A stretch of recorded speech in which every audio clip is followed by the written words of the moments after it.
I've had the Sony A6300 for nearly 2 months now, and I'm struggling to get along with it. But before I tell you why I dislike the camera, let me tell you why I bought it.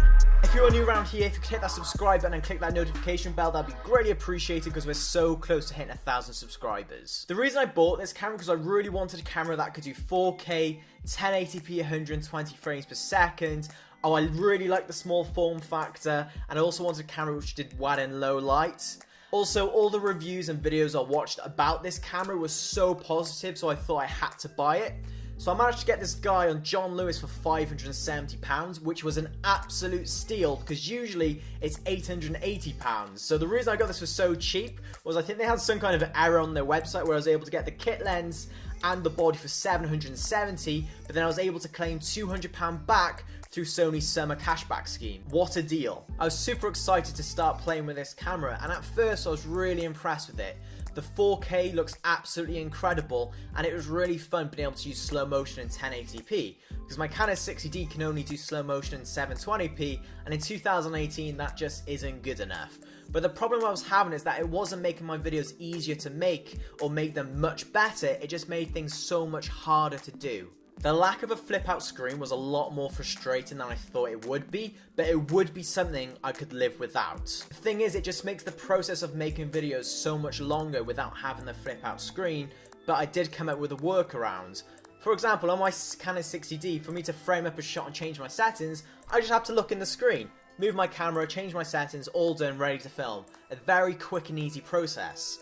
But with the Sony A6300, for me to do this, I would have to connect it through its inbuilt Wi-Fi to a desktop app called QDSLR, where I'd be able to have a live view of the video and where I'd be able to change the settings. Not ideal because it makes that process of making videos so much longer. The small form factor. So this was one of the reasons why I wanted to buy the camera in the first place, because my 60D is very heavy and bulky and I wanted something small and easy to carry. But the downside of having a small camera is that it's really hard to use. The buttons are really close together, so you're always pressing the wrong buttons. It's not very ergonomic, and it feels like if I drop it from about 3 feet, it will smash into a million pieces. Unlike my 60D, where I think I could murder someone with this camera, and it working completely and utterly fine. The A6300, just like my Canon 60D, lacks image stabilization, but I've never had a problem not having it before, because with my Canon 60D, because I think it's so heavy, big and bulky, it absorbs a lot of the small shakes. But with the Sony A6300, because it's so small and light, any little shake it will pick up. And even with warp stabilizer, it still looks awful. So a quick example that I'm going to do is just a normal vloggy style setup on a GorillaPod, me walking down a corridor with the Sony A6300 and then with the Canon 60D.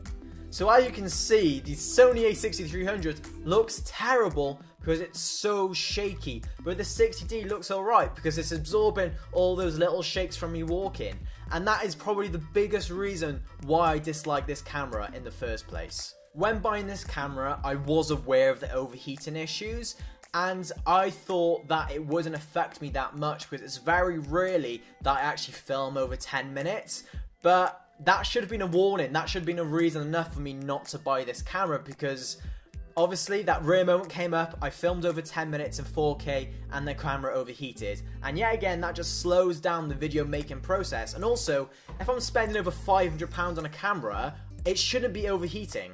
Low light capability. I don't think this camera handles low light situations very well, because the shots I did get in low light came out very grainy.